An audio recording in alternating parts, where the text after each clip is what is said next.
Hello दोस्तों, स्वागत है एक बार फिर से आपका हमारे इस चैनल में। उर्दू पेडागोजी को कंटिन्यू रखने के लिए आज मैं फिर आपके सामने हाजिर हूँ एक नई वीडियो के साथ। उम्मीद है ये वीडियो आपके लिए काफ़ी सहायता प्रदान करेगी। तो अगर आप हमारे चैनल पर नए हैं तो चैनल सब्सक्राइब कर दें और वीडियो को लाइक कर दें और इसको शेयर कर दें। उर्दू पेडागोजी का ये छठा हिस्सा है, छठा पार्ट है। इसके और पार्ट देखने के लिए आप हमारे डिस्क्रिप्शन में जाएँ, वहाँ पर आपको लिंक मिल जाएगा। तो चलिए बिना किसी ताख़ीर के शुरू करते हैं आज का सबक, आज के सवालात। तो दोस्तों आज का पहला सवाल है, दर्ज झेल किस्म के सवाल क्लास में और उसके बाद खाली स्थान की मशक करने के लिए मुनासिब हैं। सवाल, आपने पिछले इतवार को अपनी जेब खर्च से क्या ख़रीदा? आपका शहर या कस्बा किस लिए जाना जाता है? आप घर में किस तरह मददगार साबित होते हैं? अपनी शौकिया कामों के बारे में कुछ बताइए। और उसके बाद आपके ऑप्शन हैं, 1 ज़ख़ीरा अल्फाज, 2 बोलने की सलाहियत, 3 लिखने की सलाहियत और 4 सुनने की सलाहियत। दोस्तों सवाल में कह रहा है, पहले ये सवाल पढ़िए, आपने पिछले इतवार को अपनी जेब खर्च से क्या ख़रीदा? आपका शहर या कस्बा किस लिए जाना जाता है? आप घर में किस तरह मददगार साबित होते हैं? अपनी शौकिया कामों के बारे में कुछ बताइए। ये इस तरह के सवाल है। सवाल में ये पूछ रहा, इस तरह के सवाल किस चीज़ की मशक करने के लिए मुनासिब है? आपके ख़्याल से इसका सही ऑप्शन क्या होगा? इस तरह के सवाल किस की मशक करने के लिए मुनासिब हैं? पहला ऑप्शन ज़ख़ीरा अल्फाज। ज़ख़ीरा अल्फाज इसका आंसर ठीक नहीं होगा। दूसरा है बोलने की सलाहियत, ये इसका सही जवाब हो जाएगा। एक तरह से ये इंटरव्यू में जो सवाल होते हैं वही सवाल है, और इंटरव्यू में आमतौर से अंदाज़े गुफ्तगू देखा जाता है कि बोलने का तरीक़ा क्या है, बोलने की सलाहियत बंदे की क्या है। तो उसी के तर्ज पर ये सवालात हैं, और बोलने की सलाहियत की मशक कराने के लिए ये सवाल बहुत ही मुनासिब हैं। लिखने की सलाहियत के लिए भी नहीं है और सुनने की सलाहियत के लिए भी ये सवालात मुनासिब नहीं है। ठीक है, तो बोलने की सलाहियत का अंदाज़ा लगाने के लिए या बोलने की सलाहियत की मशक कराने के लिए ये सवाल काफ़ी उचित हैं। तो इसका सही जवाब हो जाएगा ऑप्शन 2। अगला सवाल है, पढ़ने के दौरान जब तलबा को नामानूस लफ्ज़ों का सामना होता है तो उन्हें बताया जाना चाहिए कि वो तहरीर को समझने के लिए 1 ज़्यादा आसान तहरीरों का इंतखाब करें, 2 लुग़त देखें, 3 उस्ताद या पड़ोसी से रब्ता करें, 4 माना का अंदाज़ा करने के लिए सियाक़ व सबाक़ से मदद हासिल करें। तो दोस्तों सीधा सा सवाल है। सवाल में कह रहा है कि पढ़ने के दौरान जब तलबा को नामानूस लफ्ज़ों का सामना होता है, आप कोई किताब पढ़ रहे हैं या कोई पैराग्राफ पढ़ रहे हैं, पढ़ते पढ़ते आपके सामने कोई नया लफ्ज़ आया, नामानूस लफ्ज़ उसी को कहते हैं जो नया लफ्ज़ हो, नए लफ्ज़ आ जाएं, ठीक है, तो तहरीर को समझने के लिए क्या मशवरा देना चाहिए? सवाल में ये पूछ रहा है। पहला ऑप्शन है ज़्यादा आसान तहरीरों का इंतखाब करें। ऐसा नहीं है, आसान तहरीर कहीं से भी लें तो उसमें भी नामानूस लफ्ज़ आ सकते हैं, नए लफ्ज़ आ सकते हैं, तो ये ऑप्शन इसका ठीक नहीं होगा। दूसरा है लुग़त देखें, ये ऑप्शन भी इतना बेस्ट नहीं है, अच्छा नहीं है। तीसरा है उस्ताद या पड़ोसी से रब्ता करें, ये भी इसका सही जवाब नहीं है। चौथा ऑप्शन है माना का अंदाज़ा करने के लिए सियाक़ व सबाक़ से मदद हासिल करें, ये ऑप्शन इसका ठीक है। जो पैराग्राफ आप पढ़ रहे हैं उस पैराग्राफ में अगर कोई नया लफ्ज़ है तो उसमें जो पूरी एक बात चली आ रही है उसके हिसाब से सियाक़ व सबाक़ से आप मदद हासिल करके माना उस पर फिट कर सकते हैं कि इसका मतलब ये हो सकता है। ये इसका जवाब सही है। अगला सवाल है, तलबा के तदरीसी मसाइल से आगाही और अपनी तदरीस को बेहतर बनाने के लिए उस्ताद क्या करते हैं? 1 खेल खिलाते हैं, 2 सवालात करते हैं, 3 सैर कराते हैं, 4 इनमें से कोई नहीं। दोस्तों सिंपल सवाल है। सवाल में ये कह रहा है कि तलबा के तदरीसी मसाइल से आगाही, मतलब बच्चों की तवज्जो उस्ताद अपनी तरफ मबजूल करने के लिए और अपनी तदरीस को बेहतर करने के लिए, यानी अपने शिक्षण को बेहतर करने के लिए उस्ताद क्या करता है? 1 खेल खिलाता है, ये ऑप्शन इसका ठीक नहीं होगा, क्योंकि बच्चों की तवज्जो अपनी तरफ मबजूल कराना या बच्चों के ध्यान को अपनी तरफ आकर्षित करना, ये खेल खिलाने से नहीं होगा। दूसरा ऑप्शन है सवालात करते हैं। उस्ताद बच्चों से सवालात करता है क्लास के दौरान, शिक्षण के दौरान, तो बच्चों का ध्यान उसकी तरफ केंद्रित रहता है, शिक्षण से संबंधित रहता है। तो इसका सही जवाब हो जाएगा ऑप्शन बा। शेयर कराना, ये ऑप्शन भी ठीक नहीं होगा, और ऑप्शन डी ये भी ठीक नहीं होगा। सही ऑप्शन, इसका सही जवाब हो जाएगा ऑप्शन बी, यानी 2 सवालात करते हैं। अगला सवाल है, बाज़ तलबा को सीखी गई ज़बान का इस्तेमाल बाज़ लफ्ज़ों को समझने में नहीं कर पाते। बाज़ तलबा को जुमलों का मफ़हूम समझने में मुश्किल होती है। इसका मुमकिना हल है, 1 तलबा की ख़ुद एतमादी बढ़ाने के लिए आसान करने के काम दिए जाएं। 2 उन्हें ज़्यादा कामयाब तलबा के साथ ग्रुप में रखा जाए। 3 ख़ास तौर पर तैयार करने के काम दिए जाएं जो ज़्यादा आसान पेचीदा की तरतीब में हो। 4 किसी सरगर्मी को मुकम्मल करने के लिए ज़्यादा वक्त दिया जाए। तो दोस्तों पहले सवाल समझिए। सवाल में कह रहा है, बाज़ तलबा को सीखी गई ज़बान का इस्तेमाल बाज़ लफ्ज़ों को समझने में नहीं कर पाते। मतलब ज़बान बोलते हुए कुछ लफ्ज़ ऐसे आ जाते हैं, कुछ लफ्ज़ ऐसे मुश्किल आ जाते हैं जो अड़चन डालते हैं ज़बान को सीखने पर, ज़बान को इस्तेमाल करने में, या बाज़ तलबा को जुमलों का मफ़हूम समझने में मुश्किल होती है। ठीक है, इन सारी प्रॉब्लम्स को किस तरह से सॉल्व किया जाएगा, किस तरह से हल किया जाएगा। ठीक है, तो पहला ऑप्शन है आपका, तलबा की ख़ुद एतमादी बढ़ाने के लिए आसान करने के काम दिए जाएं। क्या ये ऑप्शन ठीक होगा? देखिए, सवाल के हिसाब से ये ऑप्शन ठीक लग रहा है, लेकिन सीटेट के इम्तिहान में हम किसी भी सब्जेक्ट की पेडागोजी में ये तलाश करते हैं कि 4 ऑप्शन में सबसे बेस्ट ऑप्शन कौन सा रहेगा। ऑप्शन तो हमें सब एक से लगते हैं, लेकिन हमें उन चारों ऑप्शन में ये तलाश करना होता है कि चारों ऑप्शन में सबसे बेस्ट ऑप्शन इसका कौन सा रहेगा, और वही उसका सही जवाब होता है। तो देखने में ये भी अच्छा लग रहा है, लेकिन ये इतना मुनासिब नहीं है। दूसरा देखते हैं, उन्हें ज़्यादा कामयाब तलबा के साथ ग्रुप में रखा जाए। ये भी इतना मुनासिब नहीं है कि कामयाब तलबा को अलग रखा जाए और नाकाम को अलग रखा जाए। ठीक है, तीसरा ऑप्शन है, ख़ास तौर पर तैयार करने के काम दिए जाएं जो ज़्यादा आसान पेचीदा की तरतीब में हो। ये ऑप्शन इसका ठीक है, क्योंकि इन 4 ऑप्शन में सबसे बेहतर इसका यही ऑप्शन लगता है। इसमें क्या खूबी है? क्योंकि इसमें ये बता रहा है कि आसान काम हो, पेचीदा हो, स्टेप बाय स्टेप हो, तरतीब के साथ हो। तो इन सारी क्वालिटीज़ की वजह से ये ऑप्शन इसका सबसे बेस्ट रहेगा। ठीक है दोस्तों, चौथा ऑप्शन भी नहीं होगा, क्योंकि चौथे ऑप्शन में कह रहा है किसी सरगर्मी को मुकम्मल करने के लिए ज़्यादा वक्त दिया जाए। ज़्यादा वक्त नहीं दिया जाता है, एक्स्ट्रा क्लास नहीं होती है, इस चीज़ को आप याद रखिए। ऑप्शन 3 इसका सही जवाब हो जाएगा। दोस्तों अगला सवाल है, तलबा सबसे ज़्यादा सीखते हैं। तलबा सबसे ज़्यादा सीखते हैं, सबसे ज़्यादा कैसे सीखते हैं तलबा? 1 सुनकर, 2 पढ़कर, 3 देखकर, या 4 अमल करके। दोस्तों इसका सही जवाब क्या होगा? बहुत सिंपल है, आप भी बता सकते हैं कमेंट करके। तो सबसे ज़्यादा तलबा कैसे सीखते हैं? क्या सुनकर सीखते हैं?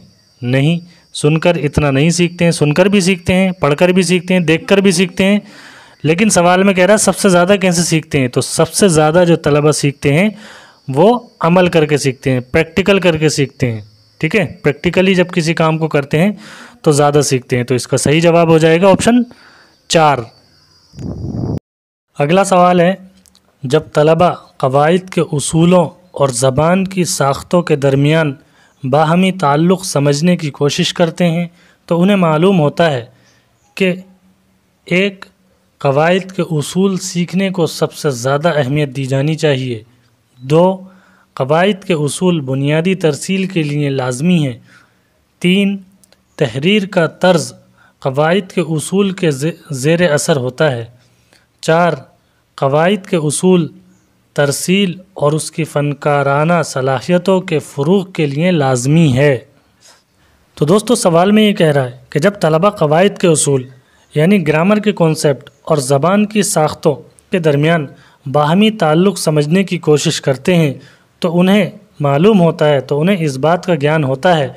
क्या ज्ञान होता है? जब तलबा ग्रामर और ज़बान की साख्तों के दरमियान एक दूसरे को मिलाने की कोशिश करते हैं तो उन्हें किस बात का ज्ञान होता है? पहले ऑप्शन की माने तो क़वाइद के उसूल सीखने को सबसे ज़्यादा अहमियत दी जानी चाहिए। ये ऑप्शन इसका ठीक नहीं रहेगा, क्योंकि क़वाइद के उसूल सीखने के साथ साथ ज़बान की साख्तों को भी सीखने की अहमियत दी जानी चाहिए, तो ये ऑप्शन इसका ठीक नहीं रहेगा। दूसरा है क़वाइद के उसूल बुनियादी तरसील के लिए लाजमी है, ये भी इतना बेस्ट नहीं है। तीसरा है तहरीर का तर्ज क़वाइद के उसूल के ज़ेर असर होता है। सवाल के हिसाब से ये ऑप्शन भी इसका ठीक नहीं है, क्योंकि तहरीर के बारे में उसने कुछ नहीं पूछा है। चौथा ऑप्शन है क़वाइद के उसूल तरसील और उसकी फ़नकाराना सलाहियतों के फ़रोग़ के लिए लाजमी है। ऑप्शन 4 इसका सही जवाब हो जाएगा, क्योंकि क़वाइद के उसूल और ज़बान की साख्तों के दरमियान बाहमी ताल्लुक़ समझने के लिए क़वाइद के उसूल, तरसील कहते हैं पहुँचाने को, और ये होता है लिखने या बोलने के ज़रिए, तो क़वाइद के उसूल तरसील और उसकी फ़नकाराना सलाहियतों के फ़रोग़ के लिए लाजमी हैं। तो ऑप्शन 4 इसका सही जवाब हो जाएगा, क्योंकि तलबा को ये इल्म होता है क़वाइद और ज़बान की साख्तों के दरमियान बाहमी ताल्लुक़ समझने के दौरान उनको ये इल्म होता है कि क़वाइद के उसूल ज़रूरी हैं तरसील और उसकी फ़नकाराना सलाहियतों के फ़रोग़ के लिए। तो ऑप्शन 4 इसका सही जवाब हो जाएगा। अगला सवाल है क्लासरूम में तलफ़्फ़ुज़ के दायरे में सिखाई जाने वाली ज़बान के इस्तेमाल को टेक्नोलॉजी के ज़रिए फ़रोग़ दिया जा सकता है। इस ताल्लुक़ से दर्ज झेल में कौन सी मिसाल अच्छी नहीं है? और आपके ऑप्शन है 1 किसी नशरिए को रिकॉर्ड करके सुनना, 2 पावर पॉइंट मुज़ाहरे के दौरान बयान करने का अमल, 3 सफ़ेद बोर्ड का इस्तेमाल, और 4 रोल प्ले। दोस्तों सवाल सीधा है। सवाल में कह रहा है कि तलफ़्फ़ुज़ के दायरे में तलफ़्फ़ुज़ करते हुए सिखाई जाने वाली ज़बान के इस्तेमाल को टेक्नोलॉजी के ज़रिए फ़रोग़ दिया जा सकता है। टेक्नोलॉजी के ज़रिए ज़बान को फ़रोग़ दिया जा सकता है, ये एक सेंटेंस है। इस ताल्लुक़ से दर्ज झेल में कौन सी मिसाल अच्छी नहीं है? इस ताल्लुक़ से दर्ज झेल में कौन सी मिसाल अच्छी नहीं है? और आपका पहला ऑप्शन है किसी नशरिए को रिकॉर्ड करके सुनना, ये टेक्नोलॉजी से संबंधित है। पावर पॉइंट मुज़ाहरे, पावर पॉइंट शो के दौरान बयान करने का अमल, ये भी टेक्नोलॉजी से संबंधित है, ठीक है। और चौथा ऑप्शन है रोल प्ले, ये भी टेक्नोलॉजी से संबंधित है। तो सफ़ेद बोर्ड जो होता है वो टेक्नोलॉजी से संबंधित नहीं होता है, तो इसका सही जवाब हो जाएगा ऑप्शन 3 सफ़ेद बोर्ड का इस्तेमाल। अगला सवाल है निसाबी सरगर्मी में खेल ज़रूरी होता है। निसाबी सरगर्मी में खेल ज़रूरी होता है। 1 दिमागी क़ुव्वत बढ़ाने के लिए, 2 जिस्मानी तरक्की के लिए, 3 हमदर्दी सीखने के लिए, और 4 इनमें से कोई नहीं। दोस्तों सवाल का मतलब ये है कि आजकल जो निसाब में जो सिलेबस में खेल रखा जाता है उसका उद्देश्य क्या है, उसका मकसद क्या है, क्यों रखा जाता है? क्या दिमागी क़ुव्वत बढ़ाने के लिए रखा जाता है? क्या मानसिक विकास के लिए रखा जाता है? नहीं। दूसरा ऑप्शन है जिस्मानी तरक्की के लिए, शारीरिक विकास के लिए खेल को रखा जाता है। इसका सही जवाब हो जाएगा ऑप्शन बी, ठीक है। हमदर्दी सीखने के लिए भी नहीं होगा, इसका सही जवाब होगा ऑप्शन बी, जिस्मानी तरक्की के लिए। बच्चा जब खेलेगा तो उसका शरीर खुलता है, उसका जिस्म खुलता है, इसलिए खेल को रखा गया है। तो जिस्मानी तरक्की के लिए खेल को रखा गया है निसाब में। इसका सही जवाब हो जाएगा ऑप्शन बी। अगला सवाल है लिखने के दौरान तलबा को ज़ख़ीरा अल्फाज की कमी के सबब अपने ख़यालात के इजहार में दुश्वारी होती है। इसका एक मुमकिन हल है 1 लिखने की मश्क के लिए ख़ुसूसी क्लासें की जाएं जिसमें वक्फ़े से लफ्ज़ों को इमला कराया जाए और मश्क कराई जाए। 2 तालिब इल्म को ज़्यादा से ज़्यादा कहानी की किताबें पढ़ने पर आमादा किया जाए और उस्ताद मुताले के दौरान आने वाले नए लफ्ज़ों के बारे में गैर रस्मी तौर पर पूछताछ करे। 3 तलबा की सलाहियत के लिहाज से मौजू तब्दील कराया जाए।